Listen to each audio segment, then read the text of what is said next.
자, 이번에 음식료와 엔터 업종 뎁스 있는 깊이 있는 분석 들어갑니다. 애널리스트 코너고요. KB증권 리서치센터 이선화 애널리스트입니다. 어서 오십시오. 네, 안녕하세요. 네. 자, 밀 얘기 안 해볼 수 없죠.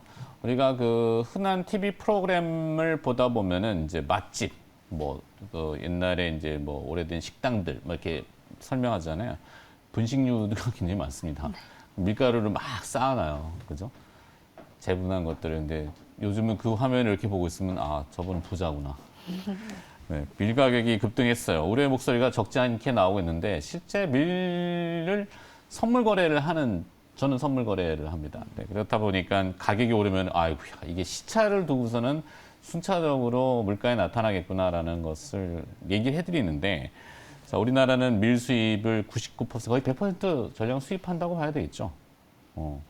네, 아무래도 뭐 지금 밀가루 가격뿐만 아니라 전반적인 음식료품 가격이 상승세가 심상치 않은데요. 네. 뭐 러시아 우크라이나 전쟁 그리고 코로나19 또 변이 바이러스들이 지속적으로 출현하고 있고 중국 락다운 등 이러한 여러 가지 원인들로 인해서 글로벌 원재료비가 폭등을 하고 있는 상황이고 그래서 인플레이션 우려가 점점 더 심해지고 있는 상황입니다.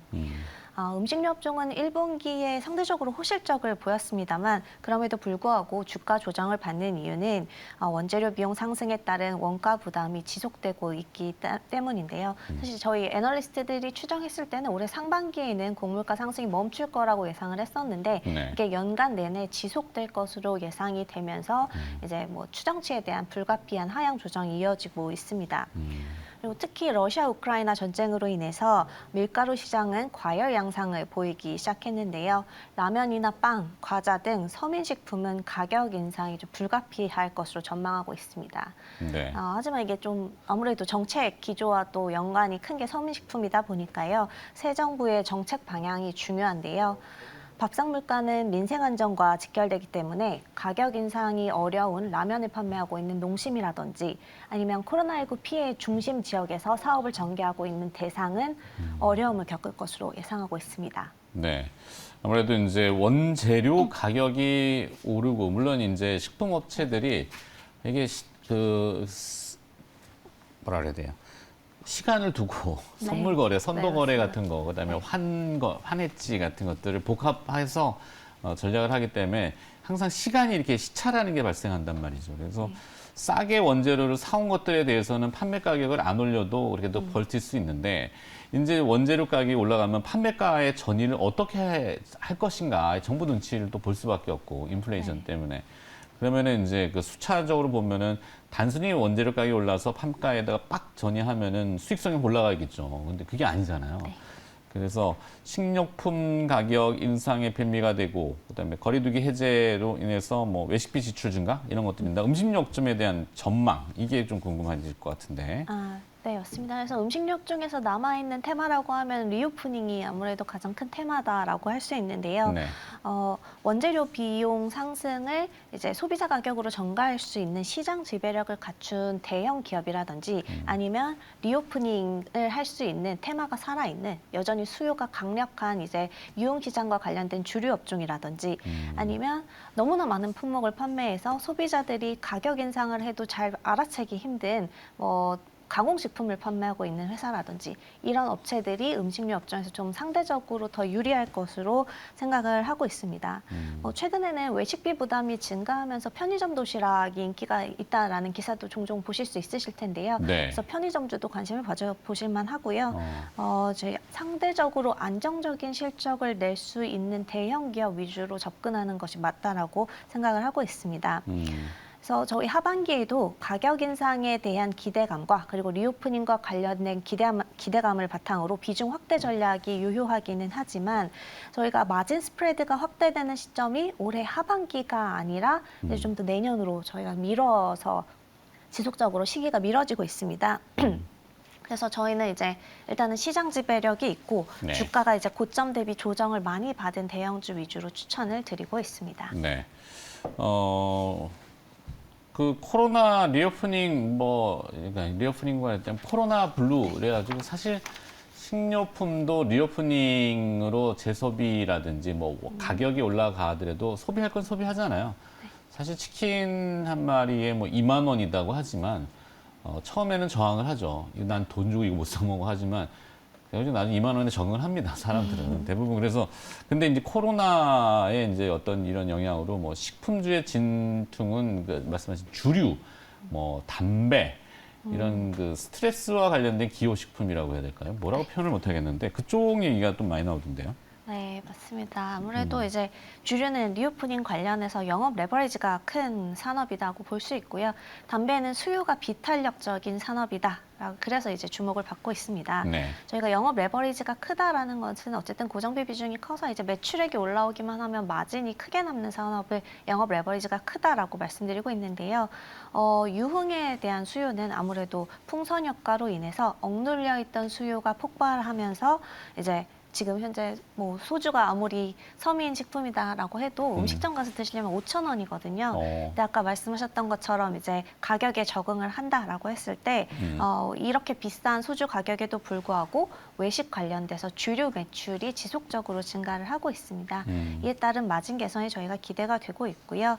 그래서 외식 관련돼서는 주류 업종이 이제 주가 상승을 견인을 하고 있습니다. 네. 그리고 저희가 이제 사실 주정과 메가가 이제 원재료비에서 차지하는 비중이 굉장히 높아요. 뭐 병과 캔 같은 이제 부재료 빼고서는 원료비에서는 아무래도 이제 주정과 메가가 핵심인데요. 지난해 코로나19로 주류 매출이 부진하면서 사실 창고에 주정하고 메가가 많이 남아있는 상태입니다. 그래서 주정과 메가도 이제 글로벌 원재료비 상승에 따라서 동반 가격이 상승을 하고는 있지만 그럼에도 불구하고 이제 미리 쌓아놓은 재고가 많기 때문에 이를 소진할 때까지는 원재료비 부담이 크지 않은 상태여서요. 주류 업종이 최근 주목을 받고 있습니다. 그리고 뭐 담배도 말씀을 드리면은 네. KTNG? 맞습니다. 네, 이제 정부 금연 운동이 지속되면서 사실 흡연 인구가 한국은 지속적으로 감소하고 있는 추세예요. 네, 그럼에도- 전자담배를 네. 많이 피시니까 이제 또 뭐 전자담배 배터리 1N택, 2M택 뭐 얘기도 계속 또 하던데. 맞습니다. 사실 이제 그런 관련 담배보다는 전자담배 쪽으로 수요가 이제 변화하고 있고요. 그리고 글로벌리 전자담배가 이제 또 한국이 특히 잘 만듭니다. 그래서 네. KTNG 같은 경우에는 필립 모리스라고 하는 글로벌 기업과 전자담배 수출 계약을 맺어서 이제 뭐 일본과 러시아, 우크라이나 이쪽 지역을 중심으로 수출을 하다가요. 최근에는 서유럽 국가, 즉 선진국 국가들 중심으로 이제 진출을 앞두고 있습니다. 이제 초반에는 전자기기, 그 담배 기기가 이제 수출량이 증가를 하다가요. 나중으로 갈수록 이제 스틱 소비량이 늘어나는데요. 이게 스틱이 사실 마진이 많이 남는 산업이거든요. 그래서 수출 국가가 다변화되면서 KTNG의 본업인 담배 산업도 수출량이 증가할 것으로 기대를 하고 있고요. 그리고 또 저희가 좀 주목해야 될 게 담배 인삼공사잖아요. 그렇죠. 인삼이. 네.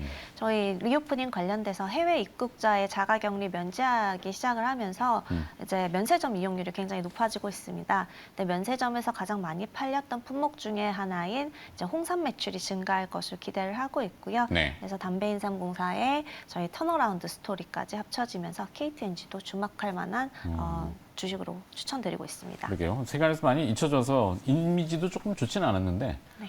뭔가 있군요. 자, 그다음에 레저 업종 가볼까요? 카지노 네. 가봐야죠. 카지노 어때요? 일본 쪽이 이제 그 뭐 이슈가 있었던 것 같은데. 네, 맞습니다. 아무래도 이제 카지노 VIP들이 외국인 카지노 말씀드리면 중국인과 일본인이 대다수다라고 말씀드릴 수 있는데요. 네. 중국은 락다운 상황이 지속되면서 저희가 이제 중국인 VIP의 회복을 기대하기는 어렵지만 일본인 VIP들의 회복을 저희가 기대해 볼 수 있을 것 같습니다. 아무래도 일본 같은 경우에는 이제 지금 해외 입국자 상한선을 좀 정해놓고 있어요. 그래서 네. 일일 입국자 수를 통제하고 있는데요. 6월 1일부터는 2만 명 수준으로 지금 현재 1만 명 수준인데 2배 이상 크게 늘릴 것이고요. 그리고 아직까지 관광 목적의 비자를 일본은 허용은 하지는 않고 있어요. 근데 이 관광 목적 비자를 허용을 해주게 되면 한국과 일본에서 서로 왔다 갔다 하는 그런 아웃바운드, 인바운드 수요 모두 증가할 것으로 보고 있습니다. 특히 이제 일본 같은 경우에는 한국과 지리적으로 굉장히 근접해 있고요. 그리고 현재 일본의 카지노 합법화가 이제 추진이 되고 있는데 이게 뭐 일본의 카지노가 생기는 시기는 2027년 이후로 보고 있어요. 그래서 네. 아직까지도 일본인 VIP들은 카지노 게임을 하려면 한국이 가장 가까운 국가이기 때문에 수요가 빠르게 회복될 것으로 기대를 하고 있고요. 이에 발맞춰서 카지노 업체들이 일본의 마케터를 전파해서 이제 파견을 해서 네. 선제적으로 현지 마케팅을 진행하고 있는 상황입니다. 정켓. 네. 자, 이걸 엔터 쪽하고 케이팝 뭐 좀 연결하면 좀 웃긴가요? 레저 업종이니까 뭐 카지노라는 거 꼭 그렇게 나쁘게 볼 건 아니니까 그쵸. 이렇게 하면 좋은데 이 엔터테인먼트 업종은 2분기 실적이 괜찮았잖아요. 네. 1분기 괜찮은데 2분기도 기대감이 좀 올라옵니까? 네, 맞습니다. 1분기 호실적을 기록한 바탕에는 이제 뭐 JYP와 SM 정도가 호실적을 기록을 했는데 주요 앨범 발매가 이어졌었습니다. 그래서 스트레이키즈나 NCT의 앨범 판매량이 100만 장 이상 가뿐히 넘기면서 앨범 판매가 1분기 호실적을 이끌어왔고요.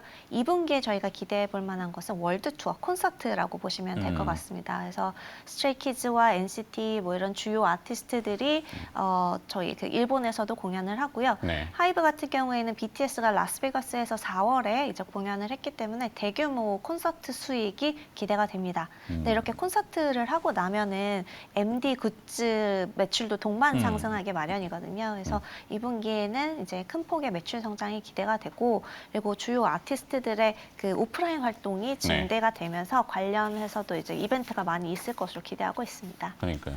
예전에는 LP판 들고 이렇게 막 춤추는 고전 춤이었는데 요즘은 이제 웨이퍼 들고서 네. 자, 섹터별 선호죠. 아, 네. 듣고 정리하죠. 네, 음식료는 아무래도 리오프닝 테마가 지속적으로 제기가 되고 있어서요. 주류 관련돼서 이제 뭐 베타가크 나이트 진로라든지 안정적인 실적을 보이고 있는 롯데칠성 추천드리고 있고요. 네. 엔터는 상대적으로 저평가되어 있는 SM 선호합니다. 이제 멀티플이 20배 초반에서 거래가 되고 있는데요. 나머지 업체들이 3, 40배에서 좀 거래가 되고 있기 때문에 모멘텀은 SM이 아직 살아있는 것으로 보고 있습니다. 네. 그리고 마지막으로 카지노 업종은 일본인 VIP 비중이 높은 파라다이스 추천드립니다. 파라다이스. 여름에 또 거기 영종도, 그죠? 레저타운이니까 네. 수영도 많이 가시고 잘 됐으면 좋겠습니다. 애널리스트 코너였고요. 오늘 음식료 엔터, 레저까지 어우렀습니다. KB증권 리서치센터 이선화 애널리스트가 수고해 주셨습니다. 고맙습니다. 감사합니다.